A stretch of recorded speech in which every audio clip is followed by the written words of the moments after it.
ओबीसीची चळवळ पर्क्युलेट झाली की महाराष्ट्रामध्ये एक ओबीसीचा मुख्यमंत्री गेला तर दुसरा ओबीसीचा मुख्यमंत्री झाला असता. हे सगळे सोयरेचा बाप आत्ताचा 2 सप्टेंबरचा चिन्ह. भाजपची वोट बँक ओबीसी आहे का तर आहे, 100% आहे. ब्राह्मण हा आपला शत्रू आहे असं ओबीसीला दाखवलं. सत्तेमध्ये कोण आहे आणि विरोधात कोण आहे हाच मुळात संशोधनाचा प्रश्न आहे. विरोधक नसणं म्हणजे लोकशाहीचा पाया डळमळीत होण्यासारखा. मनोज जरांगे माझा काही शत्रू नाही. त्या दिवशी जरांगे आमचे मित्र असतील. महाराष्ट्र ही कोणाच्याही बापाची जागिरी नाही.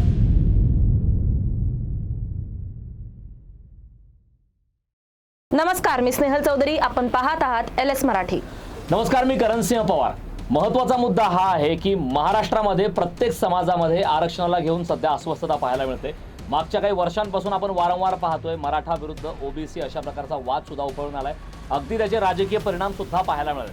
मात्र केवळ या गोष्टींचे राजकारणावरच परिणाम झाले असं म्हणता येणार नाही. त्याही पलीकडे जाऊन मराठा विरुद्ध ओबीसी हा वाद गाव, वाडी, वस्ती, तांडे अगदी दुकानाची खरेदीपासून निर्बंधापासून असे बरेच मुद्दे समोर आले. मात्र याच दरम्यान ओबीसींचे नेमके प्रश्न काय आहेत, ओबीसींच्या मुद्द्यांवरती कुठल्या प्रकारे अद्याप सुद्धा ते मुद्दे प्रलंबित आहेत, ओबीसींसाठी काय अपेक्षित आहे, या सर्वच मुद्द्यांवर चर्चा करण्यासाठी आपल्यासोबत आज खास पाहुणे आहेत. लक्ष्मण हाकेजी. लक्ष्मणजी, आपलं LS मराठीमध्ये स्वागत आहे. धन्यवाद. थोडासा जर विचार केला, ओबीसींसाठी अगदी गोपीनाथ मुंडे असतील, छगन भुजबळ असतील, एकनाथ खडसे असतील, यानंतर आता ओबीसींसाठी लक्ष्मण हाके अशा प्रकारचं नाव महाराष्ट्रात आपण त्या प्रकारे लढा देत आहे. किती मोठं आव्हान आहे आपल्यासाठी? नाही, आव्हान तर प्रचंड आहे. आत्ता तुम्ही ज्या मान्यवर मंडळींची नावं घेतली त्यांच्या पाठीशी त्यांचा एक पक्ष होता आणि पक्ष असल्यामुळं पक्षाची ताकद ही विशेष स्वरूपाची असते. पण मी एक सामाजिक मूव्ह करणारा आत्ता तरी मी कार्यकर्ता आहे. अजून मी राजकीय भूमिका घेतलेली नाही. पण जिथं जिथं ओबीसीला आरक्षणाच्या दृष्टिकोनातून, बजेटच्या दृष्टिकोनातून, वेगवेगळ्या विद्यार्थ्यांच्या समस्या असतील, वेगवेगळ्या ओबीसींच्या निवडणुकांच्या संदर्भात जिथं जिथं डिस्क्रिमिनेशन होतं आहे त्या ठिकाणी मी आवाज उठवायचा प्रयत्न करतो. आणि या सर्व गोष्टींना डोळ्यासमोर ठेवून ओबीसीचे लीडर अनेक झाले. पण दुर्दैव या महाराष्ट्राचं असं आहे की महाराष्ट्रामध्ये ओबीसीची चळवळ पर्क्युलेट झाली. इथं चळवळ जर पर्क्युलेट झाली असती तर मला वाटतं की महाराष्ट्रामध्ये एक ओबीसीचा मुख्यमंत्री गेला तर दुसरा ओबीसीचा मुख्यमंत्री झाला असता. कारण फुले शाहू आंबेडकरांनी या महाराष्ट्रामध्ये जन्म घेतला. या भारत देशाला फुले शाहू आंबेडकरांच्या महाराष्ट्रानं दिशा दिली, समतेचं तत्त्व दिलं, संविधान दिलं आणि प्रत्येक माणसाच्या हिताचा विचार आज या संविधानाच्या माध्यमातून होतोय. पण दुर्दैवानं या महाराष्ट्रामध्ये मात्र एक काळ असा होता स्वातंत्र्याच्या आगेमागे ब्राह्मणेतर चळवळ या महाराष्ट्रामध्ये उभी राहिली. पण ब्राह्मणेतर चळवळ उभी राहत असताना महाराष्ट्रातल्या पर्टिक्युलरली मराठा कम्युनिटीनं राजसत्ता ताब्यात घेतली, महाराष्ट्रातलं कोऑपरेटिव्ह सेक्टर ताब्यात घेतलं आणि त्या माध्यमातून ब्राह्मण हा आपला शत्रू आहे असं ओबीसीनं दाखवलं. पण ब्राह्मण हा शत्रू आहे दाखवत असताना ओबीसीवरती महाराष्ट्रामध्ये प्रचंड अन्याय केला. आणि मग त्याचं ते प्रत्यंतर आत्ताच्या या आरक्षणाच्या या मुद्द्याच्या निमित्तानं महाराष्ट्रामध्ये ओबीसी वर्सेस मराठा ही गावागावामध्ये खूप मोठी दरी, हे कोणतरी जरांगे आला म्हणून ही दरी निर्माण झाली असा नाही विषय. हा विषय असा आहे की ओबीसीचा कोणीही माणूस कुठल्याही पक्षातला उभा असेल तर त्याला पराभूत कसं करायचं याचं तत्त्व या महाराष्ट्रामध्ये ठरलं. त्यामुळं ओबीसीचे नेते वेगवेगळ्या पक्षाचे असणं वेगळं आणि आम्ही तर ओबीसीची मुवमेंट पुढं घेऊन जायचा विचार करतोय. ज्या भूमिका कुठलेही आमदार, खासदार, मंत्री, कुठल्या पक्षाचे कार्यकर्ते, पदाधिकारी घेऊ शकत नाहीत ती भूमिका आम्ही घेण्याचा प्रयत्न करतोय. आणि यामधून मला वाटतंय पुढच्या कालावधीमध्ये ओबीसी जर जागला, काशीरामांचं एक वाक्य आहे की बहुजन समाजाला हुकुमराज समाज बनाना आहे. या समाजाचं प्रतिनिधित्व जोपर्यंत महाराष्ट्राच्या कायद्याच्या सभागृहात जाणार नाही तोपर्यंत महाराष्ट्राची सर्वांगीण प्रगती होणार नाही आणि महाराष्ट्राचं खरं स्वरूप देशाला कळणार नाही. आत्ताचं जे स्वरूप, राजकीय स्वरूप आहे, महाराष्ट्राचा राजकारणाचा शकट आहे, तो महाराष्ट्रातल्या कारखानदारांच्या हातामध्ये आहे. मी कुठल्या कम्युनिटीवरती टीका नाही करत, कुठल्या पक्षावरती टीका नाही करत, पण कारखानदारांच्या हातामध्ये महाराष्ट्र गेला आहे. कधी काळी गोऱ्या इंग्रजांच्या हातामध्ये इथली व्यवस्था होती, ती आता काळ्या इंग्रजांच्या हातामध्ये गेलेली आहे. आणि याच्या विरुद्ध आवाज उठवायचा असेल तर ओबीसी, दलित, शोषित, वंचित, पीडित, मायनॉरिटी या सगळ्यांची मुवमेंट महाराष्ट्रामध्ये उभी करण्याचा आमचा प्रयत्न आहे. सगळे सोयरे सारख्या निर्णयामुळे ओबीसी आरक्षणाला धोका निर्माण झालाय का? नाही, सगळे सोयरेचा बाप आत्ताचा 2 सप्टेंबरचा GR आहे. त्यावेळी सगळे सोयरे म्हटलं होतं आणि आत्ता काय म्हटलंय की एका ॲफिडेव्हिटद्वारे जर एखादं कुणाकडे कुणबी सर्टिफिकेट असेल आणि दुसरा एखादा व्यक्ती कुणबीचं सर्टिफिकेट काढायला ॲप्लिकेशन करतोय पण त्याच्याकडे पुरावा नाही, तर त्या ॲप्लिकेशन असणाऱ्या माणसानं जर एक ॲफिडेव्हिट त्या व्यक्तीला दिलं की हा माझ्या गावातील आहे, हा माझ्या नात्यागोत्यातील आहे किंवा हा आमच्या कुळातील आहे, असे 3 शब्द या 2 सप्टेंबरच्या GR मध्ये आलेले आहेत. त्यामुळे एखाद्या माणसानं ठरवलं की मला कुठल्याही परिस्थितीमध्ये कुणबीचं सर्टिफिकेट काढायचं तर ते 2 सप्टेंबरचा GRचा आधार घेऊन तो कुणबीचं सर्टिफिकेट काढू शकतो आणि तो ओबीसीमध्ये डायरेक्टली एंटर करू शकतो. हे मी तुम्हाला दाव्यानिशी दाखवतो. अगदी ब्राह्मण कम्युनिटीचा असो, जैन कम्युनिटीचा असो किंवा मारवाडी असो, उच्चवर्णीय असो, तो सुद्धा ओबीसीचं सर्टिफिकेट काढू शकतो. एवढी त्या 2 सप्टेंबरच्या GRनं सोय करून ठेवली. म्हणून आम्ही 2 सप्टेंबरच्या GRला आम्ही सातत्यानं विरोध करतोय. बघूया आता आम्ही कोर्टामध्येही त्याला चॅलेंज केलेलं आहे, पण सुनावण्या होतील, आम्ही त्याची वाट पाहतो.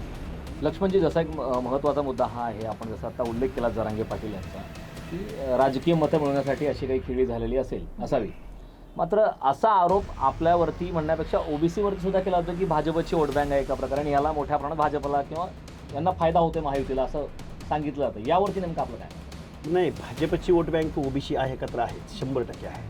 कारण भाजप हा पुणे, कोकण, मुंबईसारख्या काही असं म्हणजे एकदम अपिलिंग भाषेमध्ये मी बोलेन, भाजप हा भटाबामणांचा पक्ष असं म्हटलं गेलेलं होतं. पुण्याच्या पेटा, कोकण किंवा मुंबईमध्ये काही ठराविक मतदारसंघ सोडले तर जनसंघांची मिनमिनती पंथी तिला खऱ्या अर्थानं त्याला जनमानसामध्ये आणण्याचं काम केलं ते प्रमोद महाजन, गोपीनाथराव मुंडे, अण्णासाहेब डांगे, फरांदे, फुंडकर या माणसांनी ह्या भारतीय जनता पार्टीला शेतकऱ्यांची पार्टी किंवा ओबीसींची पार्टी किंवा भटक्या विमुक्त जाती जमातींची पार्टी ही खरा व्यापक आधार ज्यावेळी ओबीसी बेस वोटर बनला त्याच वेळी भाजपला मिळाला.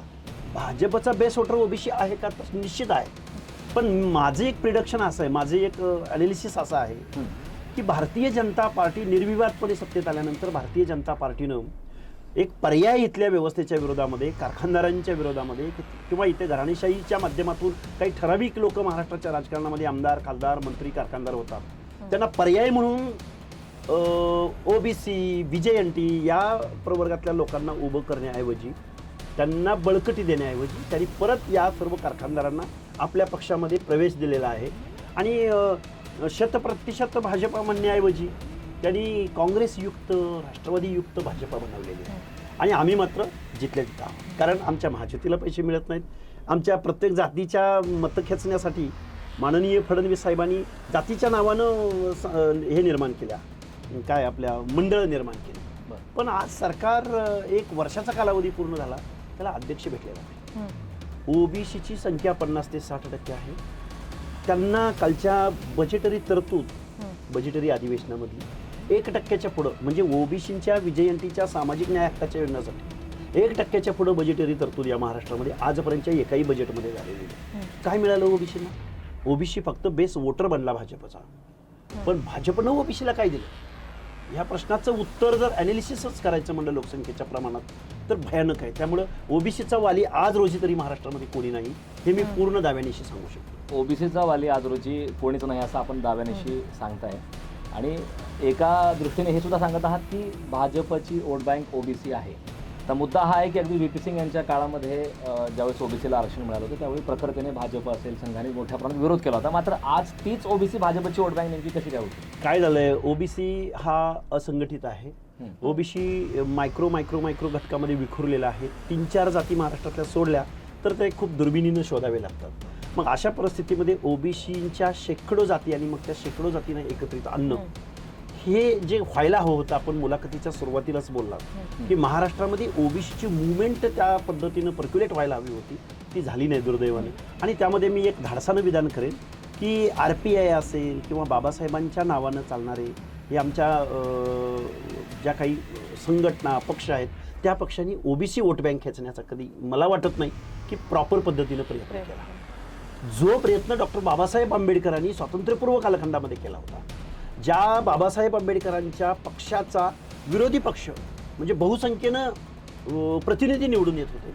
पण बाबासाहेबांच्या नंतर मात्र RPI किंवा काय जे काय बाबासाहेबांचं नाव घेऊन पक्ष चालतात, बसपा सोडला तर कुणालाही व्यापक आधार देशभरामध्ये घेता आला नाही. हे दुर्दैव ओबीसींचं पण आहे आणि आंबेडकरी पक्षांचं चळवळींचं पण आहे. खरं तर 2 दिवसापासून ज्या घडामोडी घडतात आपण पाहतोय. माणिकराव कोकाटे यांचा मुद्दा राज्यभर चर्चेत झाला. याच वेळी धनंजय मुंडे यांचा सुद्धा विषय निघाला, कारण त्यांनी राजधानी दिल्ली गाठली, अमित शहा यांची भेट घेतली. पुन्हा एकदा कोकाटे आऊट, मुंडे इन होतील अशी चर्चा असताना सुप्रिया सुळे यांचं एक वक्तव्य आलं की धनंजय मुंडे यांची जर पुन्हा एकदा मंत्रिपद जर वर्णी लागली तर मी बीडमध्ये येऊन उपोषण केलं, असं त्यांचं वक्तव्य होतं. मग ओबीसी नेत्यांविरोधात असं टार्गेट आहे का नेमकं, यावरती आपलं काय म्हणतं? नाही, तसं म्हणायला जागा आहे. पार्थ पवारांचा प्रश्न आला की सुप्रियाताई सुळे म्हणतात की पार्थ असं काही करेल असं वाटत नाही. आणि दुसऱ्या बाजूला धनंजय मुंडेंचा प्रश्न आला, त्याच स्टेटमेंटमध्ये त्या बोलतात की त्यांच्यावरचे आरोप सिद्ध झालेले नाही, पण मी जर त्यांना मंत्री केलं गेलं तर मी त्यांच्या विरोधात जाऊन उपोषणाला बसेल. मला वाटतं हे थोडंसं बायस. तुम्ही उत्कृष्ट संसदपटू एका बाजूला म्हणता आणि तुम्ही सिलेक्टिव्ह भूमिका घेता, त्यावेळी मग ओबीसींच्या मनामध्ये शंका निर्माण होऊ शकते ना. आणि धनंजय मुंडेंचाच न्याय जर लावायचा म्हणला तर डझनावारी मंत्री आणि लोकप्रतिनिधी जेलमध्ये जाऊ शकतात किंवा राजीनामा देऊ शकतात, अशी परिस्थिती आहे ना. हे पुणे शहरामध्ये हत्या होत नाहीत असं कुणाचा दावा आहे का? पुणे शहरामधली कायदा सुव्यवस्था खूप चांगली आहे. ज्या पुण्याचे पालकमंत्री अजितदादा पवार आहे, किंवा बारामती परिसरामध्ये जिथं दावा करतात ताई, तर अनेक प्रश्न आहेत ना पुणे जिल्ह्यामध्ये. त्यांनी चांगली भूमिका घ्यावी. आणि मुंडेंचं नाव आलं म्हणून जर तुम्ही अशी भूमिका घेत असाल तर आम्हाला वावही नाही या गोष्टीला. राजकारणाचा विषय चालू आहे, तर महायुती आणि महाविकास आघाडी, कोणत्या आघाडीची भूमिका ओबीसी हिताची वाटते तुम्हाला? सध्या जे काही चालू आहे महाराष्ट्रामध्ये, मुळात सत्तेमध्ये कोण आहे आणि विरोधात कोण आहे हाच मुळात संशोधनाचा प्रश्न आहे. कारण महाराष्ट्रामध्ये विरोधक उरलेला नाही. कुठल्याही नगर परिषदेची निवडणूक घ्या, कुठल्याही महानगरपालिकेची निवडणूक घ्या, कुठल्याही जिल्ह्याचं राजकीय वातावरण बघा, इथं कुठलाही माणूस, कुठलाही लोकप्रतिनिधी सत्ताधाऱ्यांच्या विरोधामध्ये रस्त्यावरती उतरून ओबीसींची भूमिका घ्यायला तयार नाही, दीनदलितांची भूमिका घ्यायला तयार नाही. आज उसदराचा प्रश्न खूप मोठा आहे, त्याच्यावरती भूमिका घ्यायला तयार नाही. मुळात विरोधक महाराष्ट्रामधला संपलेला आहे. आणि विरोधक संपलेला असताना तुम्ही सत्ताधाऱ्यांकडून मनमानीलाच आपल्याला सामोरं जावं लागेल ना. त्यामुळं हे लोकशाहीच्या लोकशाहीचे जे काही पिलर्स आहेत, लोकशाहीचं जे काही तत्व आहे, मला वाटतं लोकशाहीला या थ्रेड्स आहेत. विरोधक नसणं म्हणजे लोकशाहीचा पाया डळमळीत होण्यासारखं आहे. त्यामुळं अशी परिस्थिती असताना शेतकऱ्यांचा एक प्रभावी घटक आपल्या व्यवस्थेमध्ये असताना शेतकऱ्यांचा प्रश्न कोण उपस्थित करत नाही की जो जातीपातीच्या पलीकडचा आहे. आम्ही तर ओबीसी आहोत. ओबीसीची भूमिका घ्यायला लागली की त्याला बदनाम केलं जातं, त्याच्यावर हल्ले केले जातात, त्याला देशद्रोही ठरवलं जातं. आज माझ्यावरती 8 ते 9 वेळा हल्ले झालेले आहेत. आम्ही काय म्हणतोय की आमचं ओबीसीचं आरक्षण हे सामाजिक न्यायाचं आरक्षण आहे, बलुत्या आलुत्याचं आरक्षण आहे. या महाराष्ट्राच्या, या भारत देशाच्या व्यवस्थेमध्ये ज्यांच्या बाबतीमध्ये निर्णय प्रक्रियेमध्ये ज्यांना येता आलेलं नाही, ज्यांना अच्युतपणा पाळावा लागला, ज्यांना त्यांच्या व्यवसायावरून हिणवलं गेलं, ज्यांना या व्यवस्थेमध्ये बलुत्या आलुत्याला त्यात एक दुय्यम नागरिकत्वाची किंवा दुय्यम वागणूक दिली गेली, त्या लोकांचं प्रतिनिधित्व म्हणजे रिझर्वेशन आहे. ही भूमिका मांडत असताना लक्ष्मण हाके मराठाद्रोही, लक्ष्मण हाके 2 समाजते निर्माण कर, असं हे जे वातावरण आहे हे मला वाटतं महाराष्ट्रामध्ये आरक्षण पॉलिसी, आरक्षण धोरण, आरक्षण म्हणजे अवसर, आरक्षण म्हणजे संधी, आरक्षण म्हणजे मानवतेकडे जाण्यासाठी टाकलेलं पाऊल, असं कोणच बघायला तयार नाही. जगभरामधल्या 119 देशामध्ये आरक्षणाची पॉलिसी. अमेरिकेसारख्या प्रगत देशामध्ये सुद्धा आरक्षणाच्या संदर्भातले कायदे स्ट्रिक्ट करावे लागतात. आणि भारत देश तर हजारो वर्षाची व्यवस्था इथं आहे. 75-80 वर्षाचा स्पॅन कुणीकडं आणि हजारो वर्षाचा स्पॅन कुणीकडं. आरक्षण 10 वर्षासाठी केलं होतं, कशाला पाहिजे आरक्षण, मग त्यांना दिलंय तर आम्हाला का द्यावं. हे जे बघितलं जातं, बोललं जातं, हा थिल्लरपणा आहे. आणि इथल्या व्यवस्थेमधल्या या ओबीसींकडं, दीनदलितांकडं हा एक पाहण्याचा दृष्टिकोन आहे. आणि याच्यावरती खूप मोठी चळवळ, खूप मोठा लढा, खूप मोठा संघर्ष महाराष्ट्रामध्ये उभा करावा लागला. आपण जसा आता उल्लेख केला की आपल्यावरती हल्ले झालेत तब्बल 8 ते 9 वेळा. आणि मनोज जरांगे पाटील यांनी LS मराठीशी बोलतानाच एक प्रतिक्रिया दिलेली होती की त्यांच्या हत्येचा कट रचण्यात आला आणि थेट त्यांनी धनंजय मुंडे यांचं नाव घेतलं, पुन्हा एकदा ओबीसीवरती टीका केली. आपलं काय मत आहे? हे असं बघा काही- हे बघा, कुठलाही लोकप्रतिनिधी म्हणतोय जो पब्लिकमधून निवडून आला आहे, ज्याची राजकीय एक परंपरा आहे किंवा तो निवडून येतोय, कुठला शहाणा माणूस अशा पद्धतीचा कट रचेल? महाराष्ट्रातल्या बहुसंख्य लोकांना हा आरोप अजिबात मान्य आरोपात होण्याचा काय logic आहे? आरोपामागे काय तथ्य काय? काय किंवा नाही, आरोप करण्यामागे कारण काय असू शकतं? चर्चेत राहायचं. मुळात जरांगे हा काही कुठला सोशल प्लॅटफॉर्म आहे किंवा काही खूप मोठं शिक्षण घेतलंय असं पण नाही, त्याला आरक्षण कळतं असं पण काही नाही. मुळात एक या सरकारनं लाठीचार्ज केला म्हणजे अवकाळी पाऊस एखाद्या गावामध्ये पडावा आणि गावातला पाझर तलाव फुटून जावा अशा पद्धतीचं त्यांचं आंदोलन आहे. त्यामुळं मूर्खाचा बाजार आहे नुसता जरांगेंचं आंदोलन किंवा जरांगेंची भूमिका. म्हणजे त्यांना जर संविधानाची ही बेसिक तत्व रिझर्वेशन पॉलिसी माहीत असती तर मनोज जरांगेंनी ओबीसीमधून आरक्षण मागितलं नसतं. मराठा समाजाचे 56 मोर्चे महाराष्ट्रामध्ये झाले, त्या 56 मोर्चांमध्ये ओबीसी सुद्धा तेवढ्याच ताकदीनं सामील झाले होता. पण त्या मोर्चामध्ये कुठेही अशी मागणी केलेली नव्हती की आम्हाला ओबीसीमधूनच आरक्षण मिळालं पाहिजे. त्यामुळे मनोज जरांगेंनी आम्हाला ओबीसीमधूनच आरक्षण पाहिजे असं बोलायला सुरुवात केलेली. दुसऱ्या बाजूला ओबीसींच्या नेतृत्वावरती खालच्या भाषेमध्ये शिवराळ भाषेमध्ये टीका करायला सुरुवात केली. मग त्यामध्ये भुजबळ होते, त्यामध्ये मुंडे होते, त्यामध्ये पडळकर होते, त्यामध्ये लक्ष्मण हाके होते, हे सगळे होते. या सगळ्या लोक हे आपले शत्रू आहेत. अरे आम्ही आमचं आरक्षण टिकलं पाहिजे, आमचं झोपडं वाचलं पाहिजे असं म्हणणं म्हणजे तुम्हाला शत्रू वाटत असेल तर नाही. आता शिवराळ भाषा, शत्रुत्व, वार पलटवार, आरोप प्रत्यारोप झाले. एकंदरीत याचा नेमका परिणाम काय झाला? सोशल इंजिनिअरिंग बिघडलं किंवा त्याचे परिणाम जे गाववाडी वस्ती तांडे आपण यापूर्वी उल्लेख केला की अगदी या दुकानातून खरेदी करायची की नाही त्याच्यावर बहिष्कार टाका, हे गावागावातली परिस्थिती आपण अगदी जवळून पाहिली, विशेषतः मराठवाडा, विशेषतः बीड जिल्ह्यामध्ये. हे खरंच या आंदोलनाचे परिणाम झाले असं वाटतंय का? एकीकडे आरक्षणासाठी लढा हा योग्य, मात्र या व्यतिरिक्त या ज्या घडामोडी घडल्या यावरती नेमकं आपलं काय? नाही, ह्या ज्या घटना याच्या अगोदरही बिहाइंड कर्तन घडायच्या. गोपीनाथ मुंडे उभे राहिले तर त्यांच्या प्रकर्त्याने समोर आल्या, बिहाइंड कर्टन होत्या. त्याला एक थोडंसं रस्त्यावरती येऊन डायरेक्ट हिंसेचं स्वरूप किंवा शिवराळ स्वरूप असं नव्हतं. लोक बोलायचे. भुजबळ उभे राहिले तर त्याला कसं पराभूत करायचं, किंवा मुंडे उभे राहिले तर कसं त्यांना वाजवा तुतारी हटवा वंजारी, द्या टाळी हटवा माळी, अरे धनगराला कुठं खासदार करायचं असतं का, हे बोललं जात होतं. पण प्रकर्षानं ते मीडियाच्या माध्यमातून जरांगे पाटलांनी ते बोलायला सुरुवात केली. म्हणजे पडद्यामागच्या ज्या काही गोष्टी घडत होत्या त्या डायरेक्ट रस्त्यावरती आणण्याचं काम, म्हणजे सांदीचं काढलं आणि रस्त्यावर मांडलं, हे जरांगेनं केलं. धनगर समाजाचा उल्लेख केला. धनगर समाजाचा लढाई सुरू आहे, आपण प्रतिनिधित्व करतात, विशेषतः संपूर्ण ओबीसीचं आपण प्रतिनिधित्व करतात.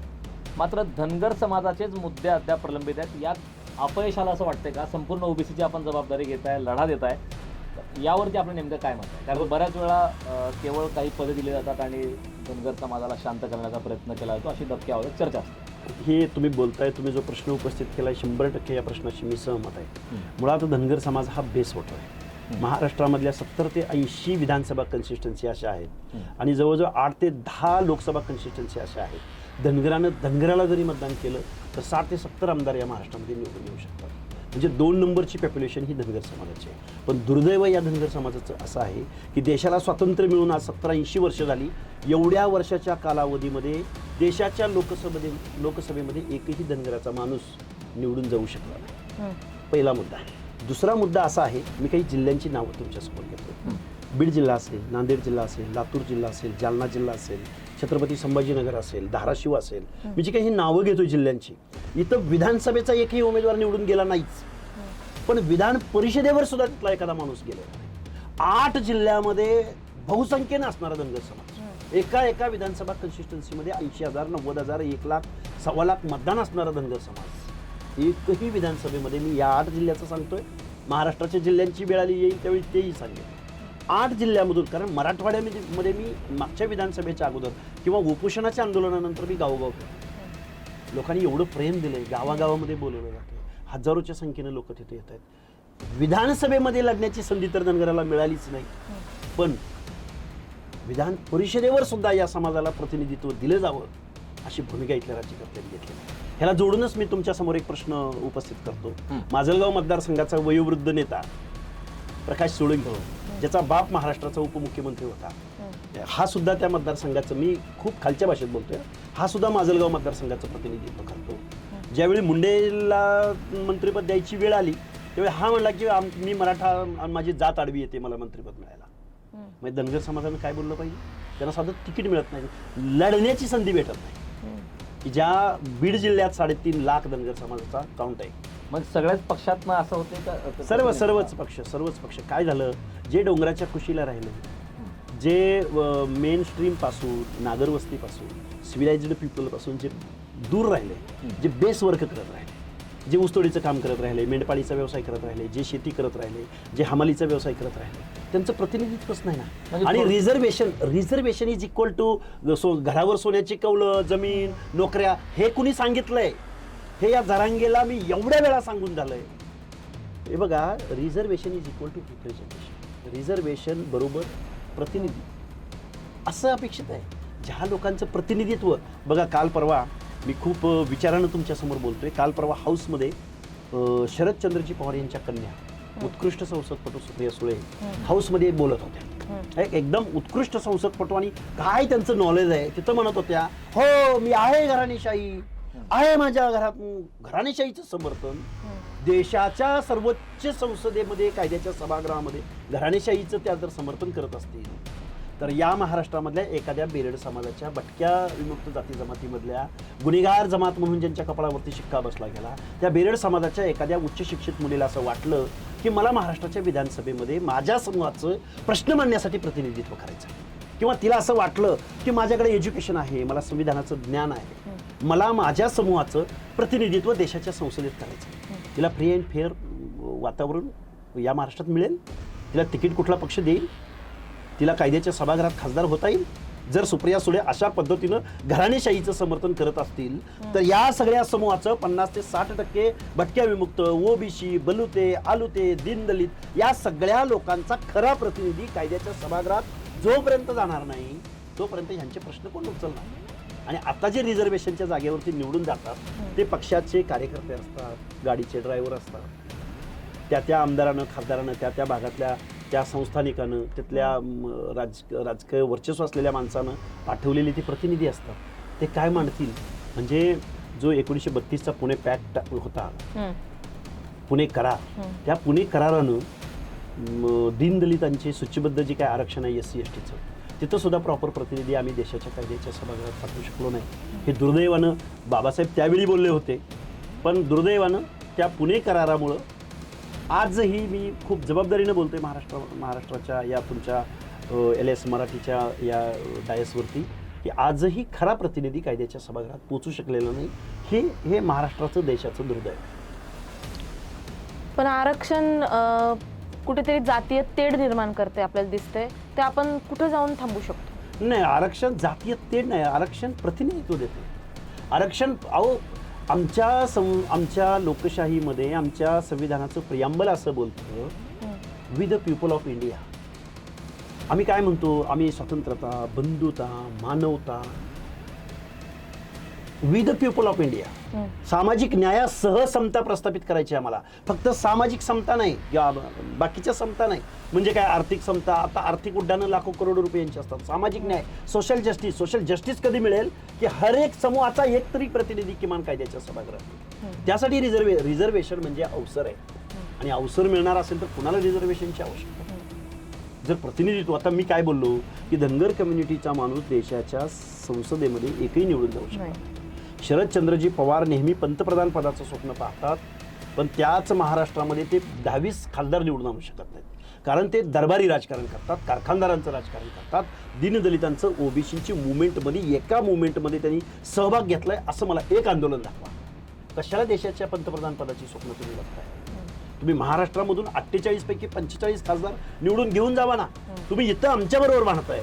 जरांगे जो बेकायदा मागणी करतोय त्याला रसद पुरवताय, त्याला अंजारताय, गोंजारताय. रसद पुरवठा म्हणजे कसं नाही? अरे कोणाला? हे बघा, मला एक सांगा, बजरंग सोनवणे कुणाच्या पक्षाचे आहेत? राष्ट्रवादी, शरद पवार. राजेश टोपे कुणाचे?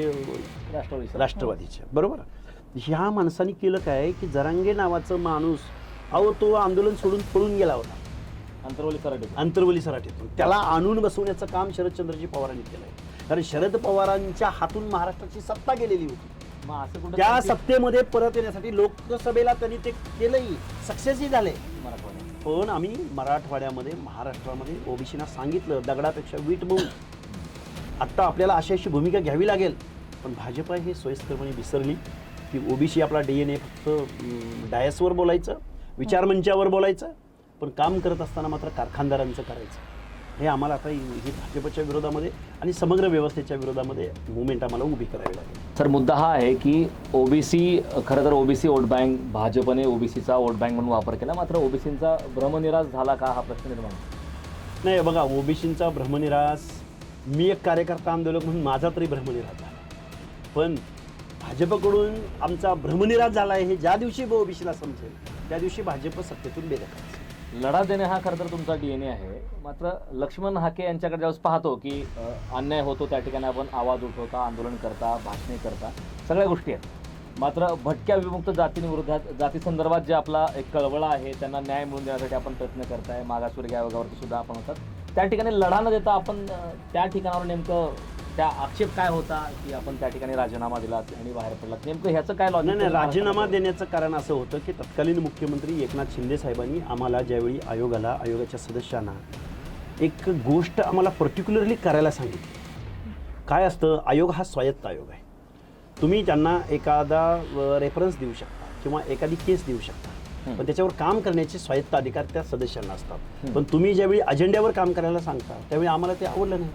आम्हाला मराठा आरक्षणासंदर्भात आम्ही म्हणून तसं करा, शिफारस द्या किंवा तसा अभ्यास आमच्याकडे द्या असं जर कोण म्हणत असेल तर ते ओबीसीच्या आरक्षणाचं किंवा ओबीसीच्या प्रतिनिधित्वाचं किंवा ओबीसीच्या हक्क अधिकारावर जर गदा येत असेल तर आपल्या हातून हे पाप घडू नये म्हणून लक्ष्मण हाके एकटा राजीनामा देणारा नव्हता, तर आयोगाचा राजीनामा देणारे आमचे 5 सहकारी होते. बरोबर. आणि आयोगाचे अध्यक्ष सुद्धा होते.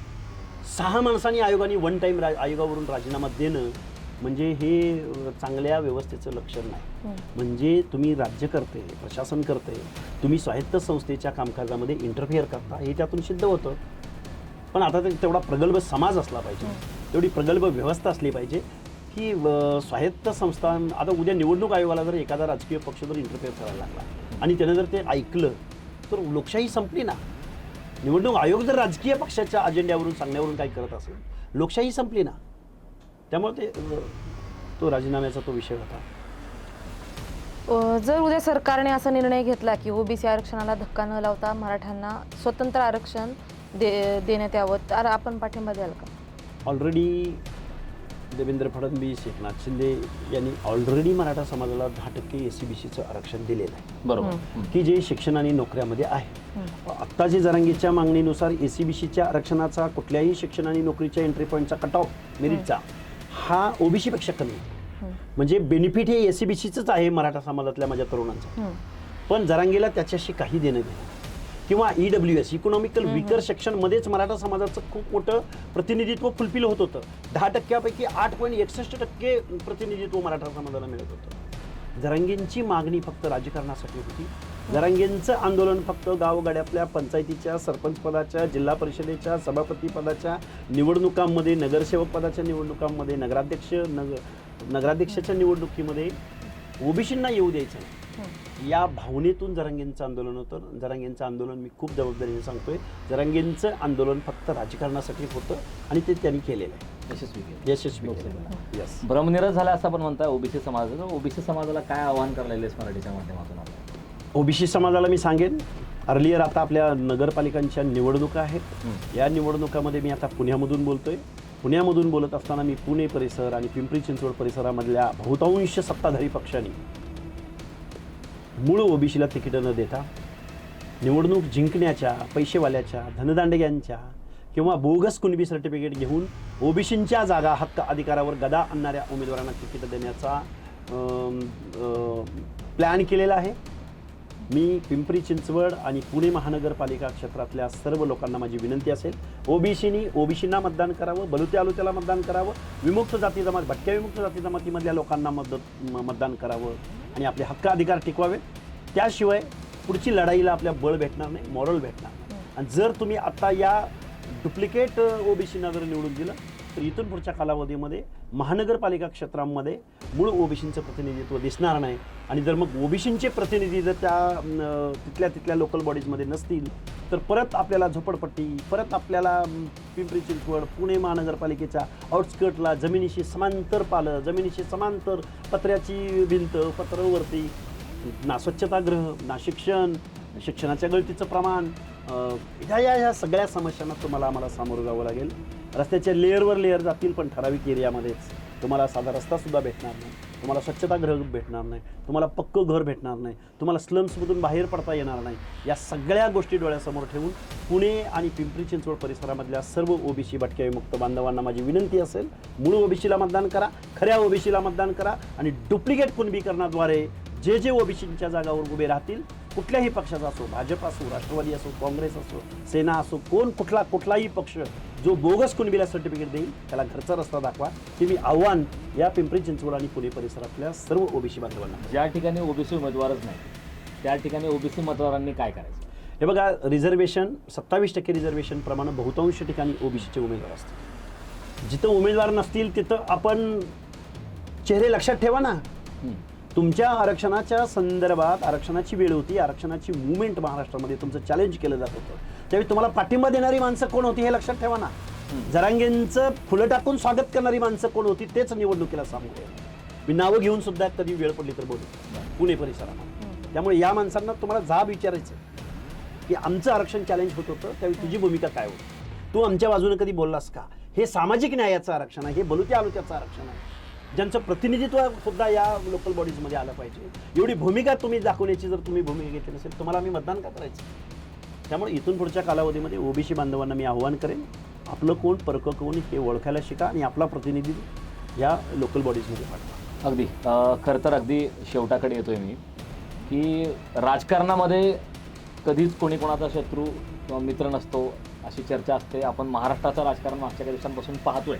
अनपेक्षित पद्धतीनं शिवसेना उद्धव बाळासाहेब ठाकरेंचा पक्ष काँग्रेससोबत गेला, ठाकरे बंधू एकत्र आले, बऱ्याच घडामोडी घडल्या. भविष्यामध्ये आपल्या राजकीय, सामाजिक आणि राजकीय आयुष्यामध्ये कधी मनोज जरांगे पाटील यांच्यासोबत युती करायची वेळ आली तर काय निर्णय असेल? हे बघा, मनोज जरांगे माझा काही शत्रू नाहीये, असण्याचं कारणही नाही. हाच मुद्दा. मुळात ही विचारांची लढाई.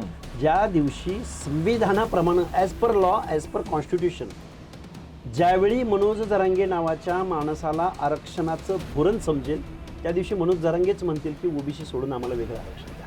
आणि अशी भूमिका, अशी सद्बुद्धी, असा सद्विवेक जर ज्या दिवशी मनोज जरांगेंचा जागा होईल त्या दिवशी जरांगे आमचे मित्र असतील. जातनिहाय जनगणना महाराष्ट्रात स्वतंत्रपणे करण्याची गरज आहे का? आवश्यकता आहे. कारण सेंट्रल गव्हर्नमेंटचा जो सेन्सस होईल तो सेन्सस 1948च्या सेन्सस ॲक्ट अन्वये त्याची इन्फॉर्मेशन वापरण्यासाठी काही मर्यादा राहतील. ज्या पद्धतीने इम्पेरिकल डेटा, शाही डाटा म्हटलं जातं, त्याला एक शासनाचा अधिकृत डाटा म्हटलं जातं की जो शासनानं कलेक्ट केलेला असतो, की जे सर्वोच्च न्यायालय वारंवार ओबीसी रिझर्वेशन संदर्भात म्हणतंय की इम्पेरिकल डेटा कलेक्ट करा, ट्रिपल टेस्ट करा, त्याचं ॲनालिसिस करा, कुठल्या मतदारसंघामध्ये, जिल्ह्यामध्ये SC STचं प्रपोर्शन प्रमाणे रिझर्वेशन वाढतंय तिथं ओबीसीच्या आरक्षणाचा संकोच होतोय, प्रतिनिधित्वाचा संकोच होतोय, त्याचं आरक्षण संपतोय. तर याच्यावरती लार्जर बेंच बसलं पाहिजे. आता न्यायालयानं परत सांगितलं की 3 जजचं लार्जर बेंच बसवा. अरे बेंच बसून काय करणार तुम्ही? जोपर्यंत इम्पेरिकल डेटा कलेक्ट करणार नाही, जोपर्यंत त्याची ट्रिपल टेस्ट करणार नाही, त्याचं ॲनालिसिस होणार नाही, त्याच्यावरती तज्ज्ञ मंडळी बसणार नाही, त्याच्यावरती सोशल सायंटिस्ट बसणार नाहीत, जोपर्यंत वेगवेगळ्या युनिव्हर्सिटीचे कुलगुरू म्हणजे वेगवेगळ्या पद्धतीचा इंटेलेक्च्युअल क्राऊड आणि त्याच्यावरती ॲनालिसिस होणार नाही. महाराष्ट्रामध्ये ओबीसीचं आरक्षण चॅलेंज झालं, त्या महाराष्ट्रामध्ये इम्पेरिकल डेटा कलेक्ट झाला नाही. पण महाराष्ट्राच्या बाहेर उत्तरांचल असेल, छत्तीसगड असेल, बिहार असेल, तेलंगणा असेल, कर्नाटक असेल, अशा अनेक राज्यांनी इम्पेरिकल डेटा कलेक्ट केला. पण फुले शाहू आंबेडकरांच्या महाराष्ट्रामधले मुख्यमंत्री काय अरे हे कारखानदारांची नेते. दुर्दैवानं मी अजितदादा पवार फॅमिली यांच्यावरती कायम टीका करतो, पण आता फडणवीस साहेब जर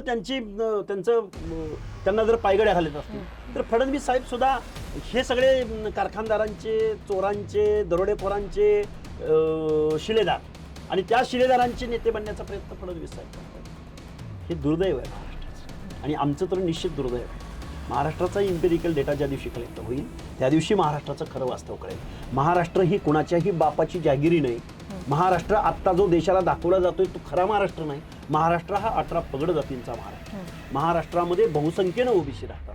महाराष्ट्रामध्ये बहुसंख्येनं मी जर नावच घ्यायची म्हटलं तुम्हाला, धनगर समाज राहतो, बंजारा समाज राहतो, वंजारी समाज राहतो. ओबीसींची संख्या किती किती किती मोठा क्वांटम असावा. 60% 60% इथं ओबीसी राहतोय. पण त्या ओबीसीची मुवमेंट, त्या ओबीसीनी मतदान करावा असा पक्ष, नेता दुर्दैवानं महाराष्ट्रामध्ये, मी खूप जबाबदारीनं बोलतोय, काही नेते प्रयत्न करतात, नाही असं नाही. छगनरावजी भुजबळ असतील, वडेट्टीवार साहेब असतील, अजून कोण मुंडे बंधू भगिनी असतील, गोपीचंद पडळकर असतील, पण त्यांच्या पक्षाच्या अजेंड्यावर काम करण्यामुळे त्यांना काही प्रमाणात मर्यादा आहेत. पण एक ओबीसीची एक आक्रमक अशी संघटना आज महाराष्ट्र अशा संघटनेची वाट पाहतो. थोडक्यात असं आपण स्पष्टपणे सांगताय की एकही पक्ष हा ओबीसींच्या पाठीशी ठामपणे उभा नाही. ओबीसीचा भ्रमनिराश झाला हा मुद्दा आहे. मात्र आता मराठा आरक्षणाचा जो लढा सुरू आहे, मनोज जरांगे पाटील हे निर्धार वारंवार करतायत की ओबीसी मधून आरक्षण घेऊनच दाखवणं. जर समजा अशा काही घडामोडी घडत असतील तर आपली काय भूमिका असेल, ओबीसीसाठी आपल्याला यांचा लढा कसा असणार आहे? ओबीसी पर्याय स्वीकारतील, पर्याय देण्याचा प्रयत्न करतील.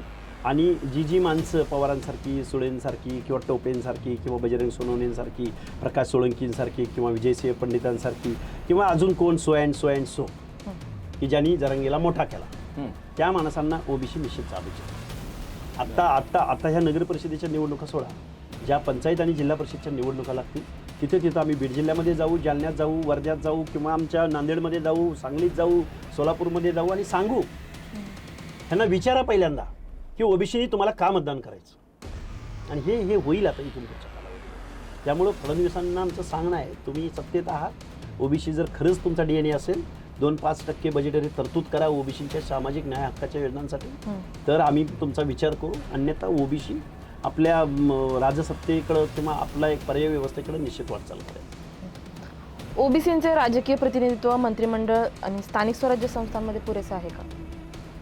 स्थानिक स्वराज्य संस्थांमध्ये 27% रिझर्वेशन दिलंय.